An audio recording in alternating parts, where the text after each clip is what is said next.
जय हिंद दोस्तों, मैं दिनेश नायक स्टडी विद दिनेश नायक में आपका स्वागत करता हूं। जैसा कि मैंने आपको पहली वीडियो में बताया था एमटीएसटी जो वैकेंसी आई थी कि मैथमेटिक्स और रीजनिंग मैं ही पढ़ाऊंगा। जो आज मैं मैथमेटिक्स का एक मोस्ट इंपोर्टेंट चैप्टर जो एमटीएस के लिहाज से बहुत ज़्यादा इंपॉर्टेंट है, अनुपात और समानुपात आपको पढ़ाऊंगा। ओके, अब अनुपात और समानुपात जो चैप्टर है, किसी भी चैप्टर को पढ़ने से पहले उस चैप्टर की जो चैप्टर का नाम अनुपात और समानुपात उसे एक बार ही देख लेना चाहिए कि इसका मतलब क्या होता है या इसका मतलब क्या होता है। चलिए मैं आपको बताता हूँ। अनुपात का मतलब क्या होता है?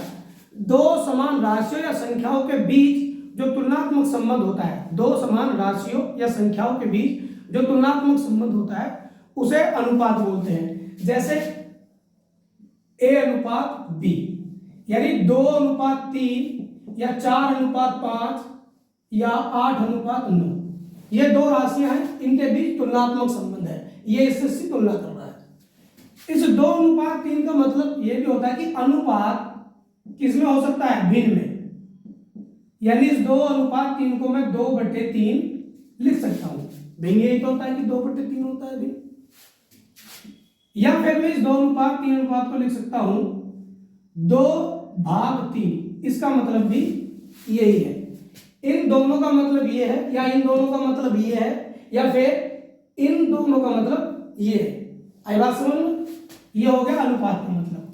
अब समानुपात को क्या कहता है कि दो समान अनुपातों के बीच जो संबंध होता है, दो समान अनुपातों के बीच, किसके? 2 अनुपात, जैसे 2:3 समानुपात 4:5। अब देखिए 1 अनुपात तो ये हो गया, 1 अनुपात हो गया ये। मैंने आपको इसकी डेफिनेशन क्या बताई है कि दो समान अनुपातों के बीच जो संबंध होता है, दो समान अनुपातों के बीच जो संबंध होता है उसे क्या बोलते हैं? समानुपात। आप इसे ऐसे लिख सकते हैं 6:9। दो, देखिए समान कैसे हो जाएंगे? ये 2:3 है। अब आप कहोगे तो 6:9 है, ये समान कैसे हो गए? आप जब इसे 3 से डिवाइड करोगे, 3 2 6 और 3 3 9, तो ये 2:3 इधर हुआ, समानुपात 2:3 हुआ ना समान। तो समानुपात का मतलब क्या? दो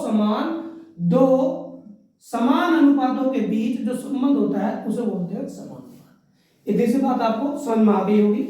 अब आगे मैं आपको अनुपात के मोस्ट इंपोर्टेंट सवाल कहूंगा जो आपके एग्जाम में 100% तो नहीं, लेकिन 90% इसकी पॉसिबिलिटी है कि अनुपात और समानुपात से 2 से 3 क्वेश्चन की वेटेज होती है आपके एमटीएस में। सिचुएशन में भी होती है 2 से 3 क्वेश्चन की वेटेज। अब देखिए इसका पहला सवाल मैं आपको बताता हूं। 3 कक्षाओं के विद्यार्थियों की संख्याओं का जो अनुपात है, 3 कक्षाओं में विद्यार्थियों की संख्याओं का जो अनुपात है 2:3:5 है। उसके बाद से कहा कि प्रत्येक कक्षा में 40 विद्यार्थी और आ गए, यानी 40 विद्यार्थी इसमें आ गए, 40 कक्षा में इसमें आ गए और 40 कक्षा में इसमें आ गए। तो जो आपका अनुपात है वो 4:5:7 हो जाता है। एक बार सवाल फिर से समझ लो कि 3 कक्षाओं में विद्यार्थियों की संख्या का अनुपात है वो 2:3:5:5 है, और उन प्रत्येक कक्षा में यानी तीनों कक्षाओं में 40 विद्यार्थी और जाते हैं, तो जो अनुपात है वो 4:5:7 हो जाता है। अब इस सवाल को करने के 2 मेथड है। या तो आप इनमें 40 जोड़ दीजिए, इसे 2x पे प्लस कैसे कर कुछ करना, लेकिन ये मेथड बहुत ही लॉन्ग है। मैं आपको शॉर्टेस्ट मेथड बताता हूं।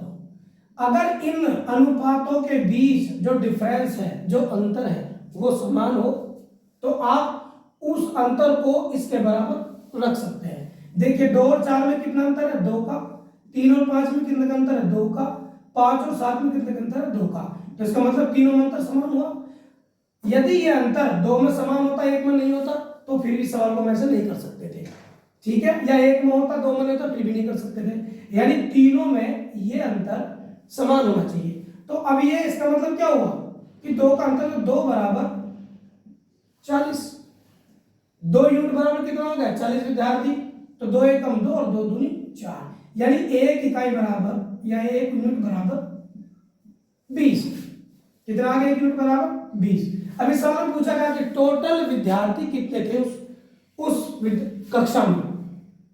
अब देखिए टोटल विद्यार्थी ये कितने हैं?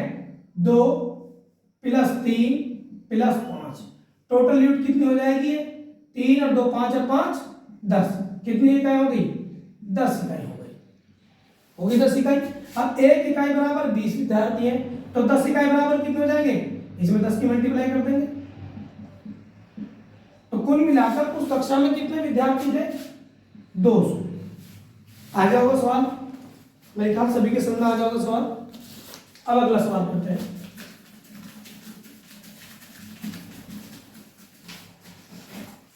अगला सवाल है कि दो संख्याएं 3:5 के अनुपात में है। दो संख्याएं हैं, उनका जो अनुपात है वो 3:5 है। यदि दोनों में से 9 घटा दिया जाए, इन दोनों संख्याओं में से इस बार माइनस कर दिया, कितना? 9 इसमें से 9 इसमें से, तो अनुपात जो है वो 12:23 हो जाता है। तो वे संख्याएं ज्ञात कीजिए। अब आपको संख्याएं क्या करनी है? ज्ञात करनी है। देखिए इन सवालों को करने के 2 तरीके हो सकते हैं। सवाल में घटा भी सकता है वो, बढ़ा भी सकता है। एक तो तरीका है वो कि संख्या मान लीजिए वो संख्या x है, तो क्या हो जाएगा? एक तो 3x में कितना घटा रहा हो? 9 बटे में। अनुपात का मतलब बटी तो होता है ना, अनुपात का मतलब क्या होता है? बटे में। 5x कितना घटा है? इसमें से 9, तो ये अनुपात कितना हो जाता है? 12/23। लेकिन ये लंबा मेथड, इसमें क्रॉस मल्टीप्लाई करो, फिर इसकी मल्टीप्लाई करो, x में से x घटाओ, फिर उसे डिवाइड करो, ये बहुत लंबा मेथड है। आपको जो शॉर्ट है उसमें सीखना है। देखिए क्या करना होगा, इसकी तो इसमें मल्टीप्लाई, इसकी इसमें। जब इसकी इसमें करूंगा मैं तो 3 × 23, और इसकी इसमें करूंगा तो इसकी मल्टीप्लाई में से इसकी मल्टीप्लाई को माइनस करना है। 5 × 12, और इधर लिखना है इकाई यानी यूनिट। कितनी यूनिट कहा है? बराबर इन दोनों का जो डिफरेंस है, इन दोनों का जो अंतर है, इन दोनों का जो अंतर है 12 और 23 का, 12 और 23 में कितने का अंतर हो जाएगा? 11 का। और वो कितना घटा रहा है, कितना बढ़ा रहा है, उसकी इसमें मल्टीप्लाई करनी है। चाहे घटा रहा हो चाहे बढ़ा रहा हो, उसकी मल्टीप्लाई कर देंगे। अब देखिए 23 से कितने होते हैं? 69, और 12 पंचे कितने होते हैं? 60। ये इकाई हो गया इधर, और ये 11 99। जब 69 में से 60 जाएंगे तो कितना बचेगा? 9 इकाई इज इक्वल टू 99। अब इससे काटेंगे तो 1 इकाई बराबर कितना आ जाएगा? 9 एकम 9, 9 एकम 9, यानी 1 यूनिट बराबर कितना आ गया? 11। अब उसमें संख्या पूछिए, संख्या क्या है मेरी? 3 और 5। जब 1 यूनिट बराबर 11 है तो 3 यूनिट बराबर कितना हो जाएगा? 11 तिया 33, और 5 यूनिट बराबर कितना हो जाएगा? 11 पंजे 55। तो ये इसकी क्या आ जाएंगी? संख्याएं। आई बात समझ? एक बार फिर बता दो, सवाल देखिएगा। दो संख्याओं का अनुपात 3:5 है। यदि उन संख्याओं पर एक संख्या में से 9 घटाया जाए तो अनुपात कितना हो जाता है? अब इसका जो लॉन्ग मेथड मैंने काइंड शॉर्ट मेथड क्या कराया है कि इन दोनों की मल्टीप्लाई ये करा, इन दोनों की मल्टीप्लाई, इसकी मल्टीप्लाई में से इसकी मल्टीप्लाई घटा दी यूनिट, और इन दोनों का जो बाद में अनुपात हो रहा है उनका अंतर लिखिए यहाँ पर, और जो घटा रहा है बढ़ा रहा है उसकी मल्टीप्लाई कर दीजिए। तो 23 के 69, 12 पंजे 60 और 11 99, 69 में 60 के तो 9 इकाई बराबर 99, यानी 1 इकाई बराबर 11। तो अब ये आ गया 1 यूनिट बराबर 11। मतलब संख्याएं पूछी है, संख्या 3 और 5 ही तो।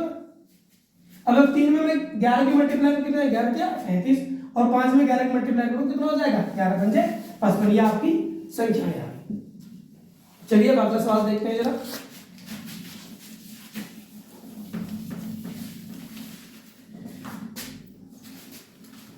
अगला सवाल कैसा है? अगला सवाल है, एक विद्यालय में 1554 विद्यार्थी थे। एक विद्यालय में टोटल कितने विद्यार्थी हैं? विद्यार्थी की जो संख्या है वो 1554 है एक विद्यालय में। और लड़के और लड़कियों की संख्या का अनुपात यानी बॉयज, बी फॉर बॉयज और जी फॉर गर्ल्स, इनका जो अनुपात है वो 4:3 है। अब इसके बाद क्या है सवाल में कि कुछ दिनों बाद 30 लड़कियों ने उस विद्यालय में प्रवेश ले लिया। कुछ दिनों बाद तो कितनी और लड़कियां आ गई? चलिए पहले बाद में करते हैं, पहले ये देखते हैं कि इसमें टोटल विद्यार्थी कितने हैं ना, 1554। तो हम बॉयज के और गर्ल्स की वेटेज निकालते हैं कितने कितने हैं। अब करते क्या, बहुत सिंपल सवाल, जो टोटल संख्या है हमें बॉयज निकालने हैं ना, टोटल संख्या और गुना में बॉयज निकालने, तो बॉयज की जो अनुपात है उसका ऊपर रखिए और नीचे इन दोनों का जो 4 और 3 7। आई बात समझ? यदि बॉयज निकालने हैं तो बॉयज वाली संख्या ऊपर और नीचे दोनों का जोड़। तब जैसे 7 से काट देंगे तो 7 दूनी 14, 1 बचा 15 हो गया, 7 दूनी 14, 1 बचा 14 हो गया, 7 दूनी 14, यानी बॉयज कितना है 4 दूनी 8, 4 दूनी 8, 4 दूनी 8, 888। अब इसमें यदि मैं गर्ल्स की बात करूं तो गर्ल्स का भी 1554 गुणा गर्ल्स कितनी इस बार 3 अपॉन वही दोनों का जोड़। इसे काट करने के बाद वो आएगा 2 2 2, इसमें इसकी मल्टीप्लाई तो गर्ल्स कितनी हो जाएंगी 3 दूनी 6, 3 दूनी 6, 3 दूनी 6। ये होगी इसमें टोटल गर्ल्स है, ये होगी इसमें टोटल बॉयज जो 1554 विद्यार्थी। उसने कहा उसके बाद कि कुछ दिनों बाद 30 गर्ल्स हो जाती है, इसमें मैं 30 गर्ल्स और ऐड कर दूं तो कितना हो जाएगा 6 0 6 6 और 3 9 30 है 6 ऐसे आ जाती है। कुछ लड़कों ने विद्यालय छोड़ दिया। अब ये नहीं पता कितने लड़कों ने विद्यालय छोड़ दिया, तो जो नया अनुपात है लड़कों और लड़कियों का वो 7:6 हो जाता है। मैं मान लेता हूं कि जो लड़कों में से संख्या गई है वो x गई है, अपोन में लड़कियां कितनी हो जाएंगी 696। तो जो नया अनुपात है उसने जो कहा है नया अनुपात 7:6। 7:6 का मतलब क्या है 7/6, जो मैंने आपको शुरू में बता दिया अनुपात का मतलब क्या होता है, ये अनुपात। अब हमें ये नहीं पता कि कितने लड़के गए, मैंने मान लिया x गए, अगर मैं 888 में से ये घटा दूंगा तभी तो पता है कितने गए अपोन में जितनी लड़कियां थी। अब मैं इसे देखो 6 से डिवाइड कर दूंगा। जब बराबर में चीजें होती हैं तो अपोन वाला अपोन वाले को काटता है और ऊपर वाला ऊपर वाले को काटता है, अगर आपस में बराबर में होती है तो 6 एकम 6, फिर 6 एकम 6 बचे कितने 3 6 6 36। अब देखिए इसमें ये बचा 888 माइनस x। अब इसमें 6 एकम 6, मैं क्या करूंगा इसकी मल्टीप्लाई इसमें और उसकी मल्टीप्लाई इसमें। जब मैं 7 की मल्टीप्लाई इसमें करूंगा तो 7 6 42 का 2 का हासिल के 4, 7 एकम 7, 7 और 4 11 हासिल का 1, 7 एकम 7 और 1 8। अब मुझे x की वैल्यू चाहिए तो मैं x को उधर ले जाता हूं और इसे लग जाता हूं 888 माइनस 812। जब इधर से इधर या इधर से इधर हम कोई चीज ले जाते हैं तो उस संख्या का चिन्ह बदल जाता है, ये प्लस में तो इधर आके किस में हो जाएगी माइनस में। अब ये माइनस वाला इधर किस में हो जाएगा प्लस में। देखो इसमें से घटाइए 8 में से 2 गए 6, 8 में से 1 गया 7, 8 में से 8 गए 0। यानी उस कॉलेज में से जो उस विद्यालय में से लड़के गए तो उनकी संख्या कितनी थी 76। आगे सर उन लड़कों की संख्या कितनी थी 76। चलिए अब अगला सवाल करते हैं।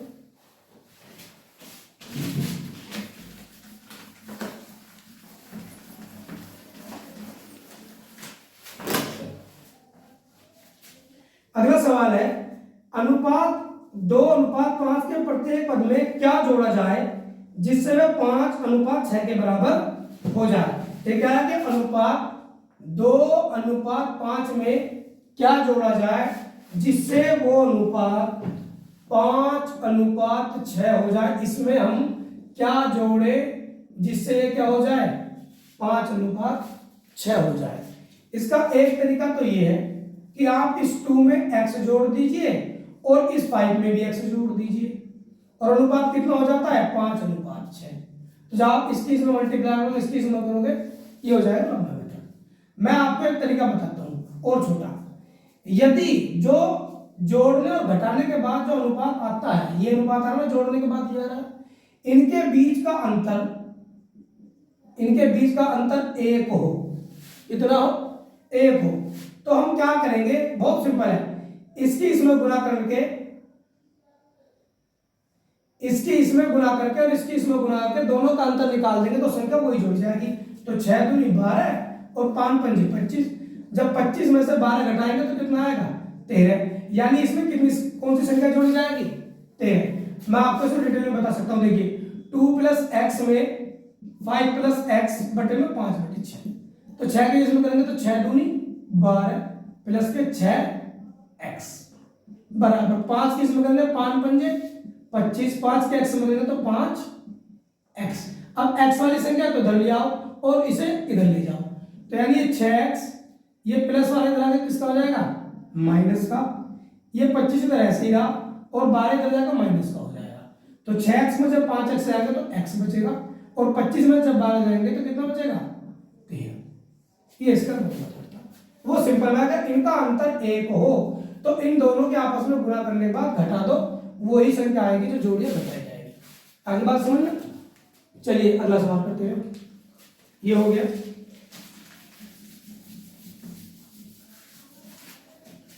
नेक्स्ट सवाल क्या है कि दो संख्याएं 1 से 1/2, दो संख्याएं हैं 1 सही 1/2 अनुपात 2 सही 3/2। ये दो संख्याएं हैं। इनमें प्रत्येक में 15 बढ़ाया जाए, इनमें प्रत्येक में अगर 15 बढ़ाया जाए, 15 क्या है? ऐसा सवाल मैंने भी आपको कराया है थोड़ी देर पहले, उसमें घटाया जा रहा था, इसमें बढ़ाया जाए।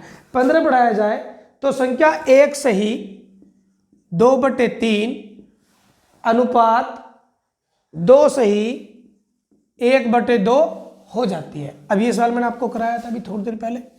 देखिए सवाल को कैसे करना है। अब ये संख्या देखिए इस तरीके से है, लेकिन मुझे संख्याएं कुछ इस तरीके से लानी होगी, इस तरीके से, तभी जो मैंने आपको मेथड बताया तभी क्वालिफाई होगा वो भी। अब देखिए पहले सेम बदलिए। तो जब इस तरीके होता है 2 एकम 2 और 1 3, यानी ये हो जाए कितना? 3/2 अनुपात 2 दूनी 4, 4 और 3 7, 7/2। 2 अनुपात, गलती से भी बेटा यहाँ पर यहाँ पर जो है ये उल्टा हो गया, 2/3 है, ये हो जाएगा। तो ये 3 दूनी 6 और 2 8, 8/3। 3 एकम 3 और 2 5, 5/3 अनुपात 2 दूनी 4 और 1 5, 5/2। ये तो आपको आता ही होगा। ये कुछ इस तरह का, मान लीजिए 1 सही 4/5 है, इस तरीके से। तो हम इसकी इसमें गुना करते हैं और इस ऊपर वाले को जोड़ देते हैं। 5 एकम 5, 5 और 4 9, और जो बटे में होता है उसे ऐसे ही लिख लेते हैं जैसे मैंने इसमें करा भी। 3 एकम 3 और 2 5 और बटे में 3, 5/3। अब इसको भी ऐसे नहीं कर सकते, 2 और 3, यहाँ भी 3 और 2 इस तरीके से। इन दोनों का एलसीएम क्या हो जाएगा? 2 और 3 का 6। उस 6 की इन भिन्न में हम गुना कर देंगे जिससे हम संख्या में बदल सके इस तरह। तो 2 तिया 6, 3 दूनी 6, 3 दूनी 6, 2 तिया 6।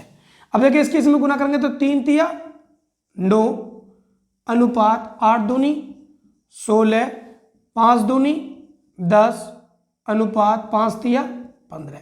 अब ये संख्या जैसे मैंने आपको पहले सवाल कराया था उसी की तरह संख्याएं भी आ गई हैं। अब इन संख्या में कितना बढ़ाया जा रहा है? 15।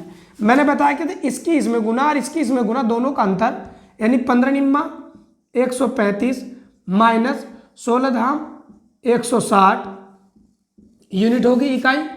और इन दोनों में कितना अंतर है जो मैंने आपको बताया था? 10 और 15 में अंतर 5 का। कितना बढ़ाया जा रहा है? 15। तो 135 में 160 जाएंगे तो कितना बचेगा? 25 यूनिट बराबर 15 पंजे 75। तो ये 25 एकम 25, 25 तिया 75, यानी 1 यूनिट बराबर कितना आ गया? 3। अब उसने क्या पूछा है इसमें? सबसे बड़ी संख्या। देखिए सबसे बड़ी संख्या कौन सी? 9 या 16? 16 है ना सबसे बड़ी संख्या। तो जब 1 यूनिट बराबर 3 है तो 16 यूनिट बराबर कितना हो जाएगा? 16 में हम 3 की मल्टीप्लाई कर देंगे तो 16 तिया 48। सबसे बड़ी संख्या कौन सी हो जाएगी? 16 तिया 48। सवाल समझ में आ गया होगा। चलिए अगला सवाल करते हैं। अगला सवाल क्या है देखिए जरा। अगला सवाल है कि 3 संख्याएं 5 अनुपात 7 अनुपात 12 के अनुपात में है। 3 संख्याएं कितने अनुपात में है? 5 अनुपात 7 अनुपात 12 के अनुपात में यदि इनमें से पहली तथा तीसरी संख्या का योग, मान लीजिए पहली है तीसरी है, तो पहली और तीसरी संख्या का योग यानी 5 और 12 यूनिट में का योग बराबर है किसके, दूसरी संख्या से 50 अधिक। किसके, दूसरी संख्या, ये भी तो यूनिट है, से कितना अधिक है, 50। अब जब अधिक कहा तो मैंने 50 जोड़ दिया, अगर कम कहा तो 50 घटा देता। अब देखिए 12 और 5 कितना हो गया, 17 यूनिट बराबर 7 यूनिट प्लस के 50। अब 17 यूनिट, ये 17 यूनिट में से 7 यूनिट जाएंगे तो कितनी यूनिट बचेंगी, 10 यूनिट बचेंगी, इज इक्वल टू में 50। 10 पंजे 50 यानी 1 यूनिट बराबर कितना आ गया, 5। अब उसने क्या पूछा है, मुझसे संख्याएं पूछी है। जब 1 यूनिट बराबर 5 है तो 5 यूनिट में कितना हो जाएगा, यानी पहली संख्या कितनी आ जाएगी, 5 गुणा 5 यानी 5 पंजे 25। ये आपकी हो जाएगी पहली संख्या। दूसरी संख्या क्या आएगी, दूसरी संख्या कितनी है, 7, तो कितने गुणा कर देंगे, 5 की, 7 पंजे 35। तीसरी संख्या क्या होगी आपकी, तीसरी संख्या हो जाएगी 12 गुणा 5 यानी 12 पंजे 60। यह आएगी हमारी तीनों संख्याएं। अब आपको एग्जाम में इस तरह के सवाल आएंगे जो आपसे संख्याएं पूछेगा, बहुत ही नॉर्मल क्वेश्चन है, ज़्यादा इतना हार्ड नहीं है। ओके, अब करते हैं लास्ट क्वेश्चन। इस वीडियो का जो लास्ट क्वेश्चन है वो करते हैं जो इम्पोर्टेंट है। अब यदि आपको मेरी वीडियो अच्छी लग रही हो तो वीडियो को लाइक करें और कमेंट करें, और वीडियो को जितना हो सके इतना अपने दोस्तों में शेयर करें, जिससे उन्हें भी एमटीएस के एग्जाम में या सीएचएसएल के एग्जाम में फायदा मिल सके। चलिए लास्ट क्वेश्चन करते हैं। दो संख्याओं का योग उनके अंतर से 3 गुना है। मान लीजिए संख्याएं ए और बी हैं, तो उन संख्याओं का योग उनके अंतर से यानी ए माइनस बी, ए प्लस बी, इन दो संख्याओं का कितना हो गया, ए प्लस बी, और इन दोनों संख्याओं का अंतर कितना होगा, ए माइनस बी। दो संख्याओं का योग उन संख्याओं के अंतर से तिगुना है, तो मैं इन संख्याओं को तिगुना कर दूंगा, क्योंकि यदि मैं इसे तिगुना कर दूंगा तो पहले से 6 गुना हो जाएगा ना, तो इसका 3 गुना मैंने इसे दे दिया। अब देखिए ए प्लस बी बराबर 3 की मल्टीप्लाइज में कर देंगे तो 3a माइनस 3b। अब देखिए b को इधर ले आओ और a को उधर ले जाओ, तो ये b तो इधर ही रहा, ये माइनस वाला b इधर आकर प्लस का हो जाएगा, ये इधर 3a, ये a इधर आकर माइनस का हो जाएगा, तो यानी 3b और 1b कितना हो जाएगा, 4b। ये 3a में से a के जाएगा तो 2a। अब देखो 2 एकम 2, 2 दूनी 4, ये हो गया 2b बराबर 8a। अब यदि मुझे इनका अनुपात निकालना होगा तो अनुपात क्या निकलता है, a का मान होता है b वाली के साथ और b का मान होता है a वाली के साथ। यानी यदि मैं a अनुपात b निकाल लूँ तो a का मान कितना है 2, अनुपात b का मान कितना है 1, कितना आ जाएगा 2 अनुपात 1। आपसे इस सवाल में संख्याओं का अनुपात ही पूछा है। अब देखिए आपके सभी सवाल समझ में आ गए होंगे। जो मैंने अब तक आपको सवाल कराए हुए सारे सीएचएसएल एमटीएस के बहुत ही खास सवाल हैं जो मैंने आपको कराए हैं। ओके, धन्यवाद।